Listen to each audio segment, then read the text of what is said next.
It would obviously be very tempting for a company to make lots of money in a nice low tax area and indeed leave that money there, because if it brings the money back to the UK, it might be taxed on the money, and of course it hasn't paid much tax abroad. So tempting then to leave it overseas in some tax haven, let's say. This is where we get what are known as the Controlled Foreign Companies Rules, CFC rules. What that allows Her Majesty's Revenue and Customs to do is effectively look at the head office and say, you've actually made some profits overseas in a tax haven. We're going to tax you as if you've brought those profits back into the UK. Dividends under the CFC rules do generate significant amounts of tax for the UK tax authorities. In the Vodafone case, the issue was whether these rules could be applied to one of its European subsidiaries.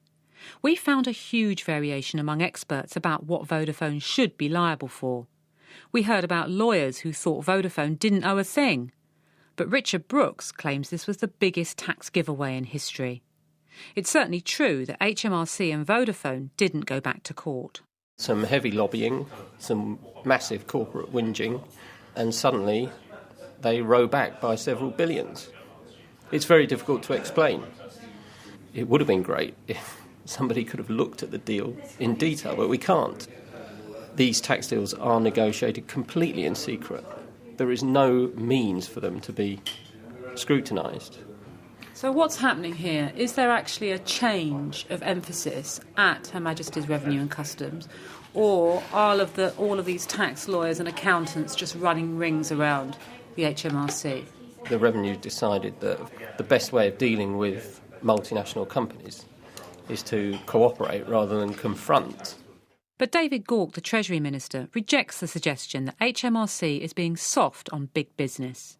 Well, what I can't do is get into individual cases, but what I can say is that it is right that HMRC looks at whether it can reach a settlement with taxpayers. There are some very complex areas, and there have been occasions in the past where litigation has dragged on, causing considerable costs in legal fees and not necessarily resulted in a good settlement. Now, all the advice that I receive suggests that by taking a pragmatic approach in reaching settlements, getting the tax that is due and getting it in the door now is a sensible approach. Some of the numbers that are thrown around about some of the cases appear to have no basis in reality. That may well be the case, but we can't know because negotiations between the tax authorities and companies are secret. We have to trust that deals are done in our best interests. What we do know is that the Vodafone settlement was crucial and could affect the outcome of other future cases. Annalie Collins is head of tax policy at the international accountancy firm KPMG. She says the UK's Controlled Foreign Companies, or CFC rules, aren't business-friendly. There are several companies, WPP, Shah, etc., who've been leaving the UK in the last few years. One of the oft-quoted reasons for them leaving is the CFC regime. So on one hand, you've got people who just leave the UK altogether because of this regime and then pay no UK tax on their foreign profits. On the other hand, you've got people like Vodafone and others who have stayed in the UK and tried to negotiate openly with the government around what should be the correct tax position in a very uncertain area. And when they do that, they then get lambasted. So what are you hearing from large multinational companies about leaving the UK? Really, all of the large companies have looked at it. It doesn't mean that they will leave the UK, but once you get one or two of the big companies actually make the move, it then becomes beholden really on all the others to look at it and should they leave. And there are a lot of companies who are really waiting to see what will happen. This is an argument that didn't fly with protesters outside the Vodafone shop in Islington. Ken Muller is a local teacher. They're sacking school teachers, and nurses are going to lose their jobs, and people who work in factories are going to lose their jobs. So if these people leave the country, good riddance to them. What tax consultants will tell you is that the deal that Vodafone actually made with the HMRC, those kinds of deals are made all the time. There's negotiations that go on, and then the HMRC either agrees it or not, and if they don't agree it, then they take the company to court. But in this case, the deal they made with the HMRC is perfectly legitimate. Well, when you say legitimate, you mean lawful, and they're not the same thing. I'm glad to know about this because at least this stuff is coming to light now, and if it's so widespread, far from excusing Vodafone, it puts all the other companies who are behaving similarly in the frame. But many believe keeping companies like Vodafone in the UK is in the national interest. Over the next 4 years, the government will cut the main rate of corporation tax from 28 to 24%, the lowest rate the UK's ever seen. And Treasury Minister David Gauke says further reforms needed. We're looking to reform the control of foreign companies so that there is not this issue of driving businesses away, and that we have a controlled foreign companies regime that reflects the reality of modern business, multinational businesses, and the fact that they do some things outside the UK, and we want to be in a more territorial business, so we tax people for what they do here, not what is happening elsewhere in the world. But ultimately that would mean collecting less tax from these companies. Well, we'll see how that works. Obviously, a company that relocates outside the UK isn't going to be paying any tax here at all, so there is a balance to be struck. No ifs, no buts, no public sector cuts. It's a balance UK Uncut protesters don't want to hear about, and they're gaining some powerful allies. In the week before Christmas, the Public and Commercial Services Union, which represents many staff at HMRC, organised a demonstration in Whitehall. It was supported by UK Uncut to highlight job cuts at the department and the wider threat to the UK's public services. Peter Lockhart is from the union. We seek common cause with any group that takes up the cudgel of tackling tax avoidance and is prepared to have the argument about the fact there need to be more staff to collect the tax in HMRC. And is it the case, do you think, that UK Uncut have perhaps made protesting sexy again? I think there's a grain of truth in the fact that there needs to be a different way of protesting these days, and I think what UK Uncut have done is that they quickly organise demonstrations, but most importantly, it's a popular movement. It's something that's come from members of the public. There will be a national demonstration at the end of March, which we expect will have a turnout of millions. Members of the general public want to see an alternative to the cuts agenda. Undoubtedly, supporters of UK Uncut will be demonstrating with the unions in March. For many, theirs is a persuasive argument. Make the tax avoiders pay, and we won't need to make the most swingeing cuts the UK's ever seen. Their guru is Richard Murphy, a chartered accountant and founder of the Tax Justice Network. He's estimated the tax gap in the UK. That's the difference between the amount of tax actually collected and the amount that could be collected if there was no avoidance, evasion or late payment. HMRC puts the tax gap at £42 billion. Richard Murphy disagrees.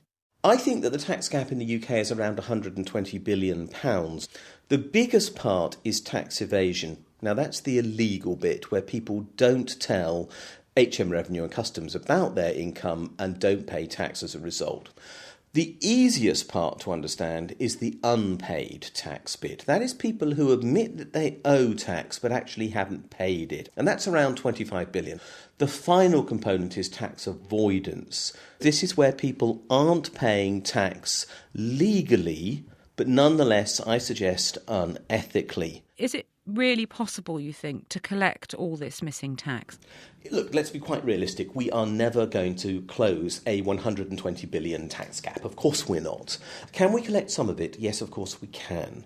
If we spent £1 billion a year, we could employ 20,000 extra people to tackle the tax gap. In other words, we could collect 20 to 30 billion. This isn't a free lunch. We aren't going to get that gap down to zero. It's vitally important we don't overstate the amount that can be had from reducing tax avoidance.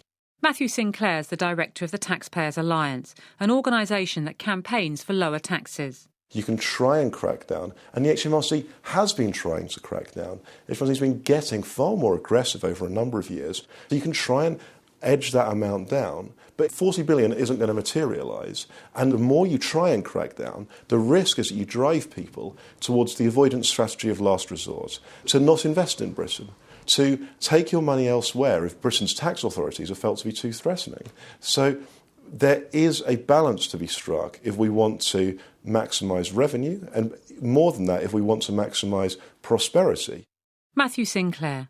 But we shouldn't forget there's a whole army of accountants devoted to tax planning and tax efficiency, as avoidance is more kindly known in the UK. It's big business.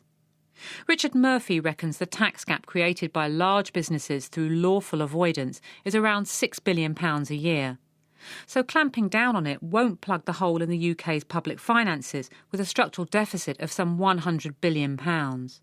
But what's really interesting about Richard Murphy's figures is his estimate for illegal tax evasion, which he puts at a whopping £70 billion. Some of this activity, let's be clear, is criminal. But there's also a much broader economy which doesn't have tax paid on it. HM Revenue and Customs think that almost 1 in 2 self-employed people are bluntly fiddling in some way. It's also the person who's willing, for example, to leave out the money for the cleaner. But is the cleaner going to declare that money? Probably not.